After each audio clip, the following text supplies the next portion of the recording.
بسم اللہ الرحمن الرحیم۔ شروع اللہ کے نام سے جو بہت مہربان اور انتہائی رحم کرنے والا ہے۔ روایت میں ملتا ہے کہ جب حضرت عیسیٰ علیہ السلام نے اپنے پیروکاروں سے الوداع ہونے کا ارادہ فرمایا تو آپ نے انہیں ایک جگہ جمع کیا اور انہیں حکم دیا کہ وہ ہمیشہ کمزور افراد کے مددگار بنے اور ظالموں سے اجتناب کریں۔ پھر آپ علیہ السلام نے ان میں سے 2 افراد کو تبلیغ دین کے لیے انطاکیہ روانہ کیا۔ آپ کے بھیجے ہوئے مبلغ اس دن انطاکیہ شہر میں داخل ہوئے جس دن شہر میں بتوں کی رونمائی ہونی تھی اور پورا شہر اس دن عید منا رہا تھا۔ جب انہوں نے یہ کھلم کھلا گمراہی دیکھی تو شہر والوں کو خوب لعنت ملامت کی۔ انطاکیہ کے لوگ ان پر سخت ناراض ہوئے اور انہیں قید کر کے بادشاہ کے پاس لے گئے۔ بادشاہ نے انہیں زندان بھیج دیا۔ جب کافی عرصے تک ان کی کوئی خبر نہ آئی تو حضرت شمعون علیہ السلام ان کی خبر لینے کے لیے انطاکیہ آئے۔ وہاں جا کر ان کو معلوم ہوا کہ دونوں مبلغ پہلے دن ہی گرفتار ہو کر زندان میں قید ہے۔ حضرت شمعون علیہ السلام نے داروغہ سے مل کر ان سے ملاقات کی اور ان سے کہا کہ میں نے تمہیں کیا یہ نکتہ نہیں سمجھایا تھا کہ تبلیغ کی ابتدا ظالموں اور طاقتور لوگوں سے نہ کرنا؟ باہر کیف میں تم لوگوں کی رہائی کی کوشش کروں گا۔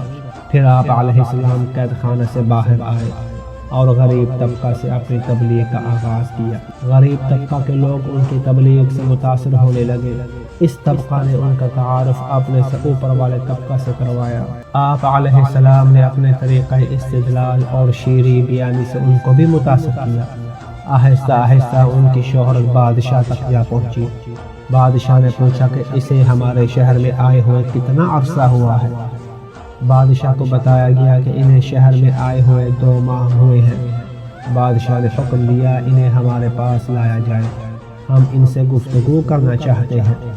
حضرت شمعون علیہ السلام کو بادشاہ کا پیغام پہنچایا گیا۔ آپ علیہ السلام بادشاہ کے پاس تشریف لے گئے۔ جب بادشاہ سے گفتگو ہوئی تو وہ آپ کی حکمت و دانائی سے بہت متاثر ہوا اور کہا کہ میری خواہش ہے کہ آپ میرے پاس رہے۔ حضرت شمعون علیہ السلام اس کے پاس رہنے لگے۔ ایک مرتبہ بادشاہ نے ڈراؤنا خواب دیکھا اور حضرت شمعون علیہ السلام سے اس کی تعبیر چاہی۔ حضرت شمعون علیہ السلام نے بہترین تعبیر دی۔ کچھ عرصہ بعد اس نے دوبارہ ہولناک خواب دیکھا تو اس مرتبہ بھی حضرت شمعون علیہ السلام نے اچھی تعبیر دی جو کہ بادشاہ کو بہت پسند آئی۔ اس طرح حضرت شمعون علیہ السلام نے آہستہ آہستہ بادشاہ کے دل و دماغ پر اپنا اثر قائم کر لیا۔ ایک دن انہوں نے بادشاہ سے کہا کہ میں نے سنا ہے کہ آپ نے ایسے 2 افراد کو قید کر رکھا ہے جو آپ کے مذہب کے مخالف تھے۔ بادشاہ نے کہا جی ہاں۔ حضرت شمعون علیہ السلام نے کہا میں انہیں دیکھنا چاہتا ہوں۔ جب انہیں زندان سے باہر لایا گیا تو حضرت شمعون علیہ السلام نے ان سے کہا تم جس خدا کی عبادت کرتے ہو وہ کیسا ہے؟ انہوں نے کہا ہم رب العالمین کی عبادت کرتے ہیں۔ حضرت شمعون علیہ السلام نے کہا جس خدا کی تم عبادت کرتے ہو کیا وہ تمہاری دعا قبول بھی کرتا ہے؟ انہوں نے کہا جی ہاں، ہم اگر کسی مریض، اندھے، کوڑی یا مبروس کے لیے دعا کریں تو خدا بند عالم اس کو صحت یاب کر دیتا ہے۔ حضرت شمعون علیہ السلام نے کہا ہم ابھی تجربہ کر کے تمہاری صداقت کو آزما لیتے ہیں۔ یہ کہہ کر انہوں نے حکم دیا کہ برس کے چند مریض لائے جائیں۔ چنانچہ برس کے 2 مریض لائے گئے۔ حضرت شمعون علیہ السلام نے کہا ایک مریض کو تم شفا یاب کراؤ۔ انہوں نے ایک مریض کے جسم پر ہاتھ پھیرا تو وہ صحت یاب ہو گیا۔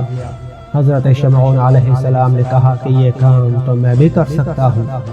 دوسرے مریض کے جسم پر حضرت شمعون علیہ السلام نے ہاتھ پھیرا تو وہ بھی صحت یاب ہو گیا۔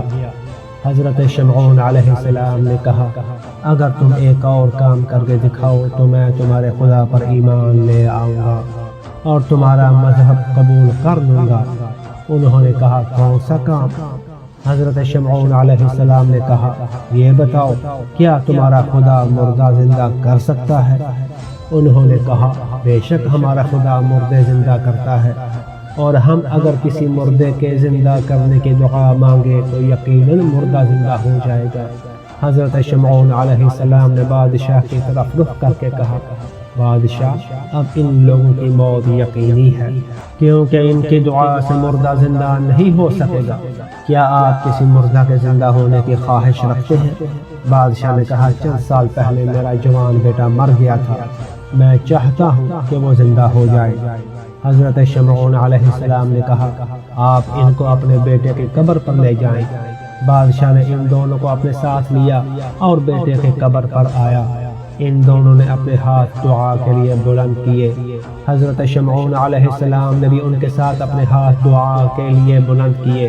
تھوڑی دیر بعد قبر شگافتہ ہوئی اور بادشاہ کا بیٹا کفن جھاڑتا ہوا قبر سے باہر آیا اور باپ کے سامنے حیران ہو کر کھڑا ہو گیا۔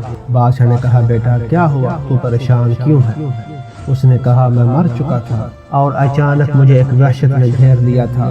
مجھے 3 افراد نظر آئے جو خدا سے میری زندگی کی درخواست کر رہے تھے، میں انہیں دیکھنا چاہتا ہوں۔ بادشاہ نے کہا ان کو پہچانو۔ جب جوان کی نظر ان 3 بزرگوں پر پڑی تو بے ساختہ کہا بابا جان یہی وہ 3 افراد ہیں جنہوں نے میری زندگی کے لیے درخواست کی تھی۔ حضرت شمعون علیہ السلام نے ان 2 قیدیوں کی طرف نظر کی اور کہا اب مجھے تمہاری سچائی کا یقین ہو گیا ہے، اب میں تمہارے خدا پر ایمان لاتا ہوں۔ حضرت شمعون علیہ السلام کو دیکھ کر بادشاہ نے بھی اسلام قبول کر لیا۔ جب بادشاہ مسلمان ہو گیا تو تمام وزراء اور درباری بھی مسلمان ہو گئے، اور اس طرح چند دنوں میں انتہا کیا کہ تمام لوگ مسلمان ہو گئے۔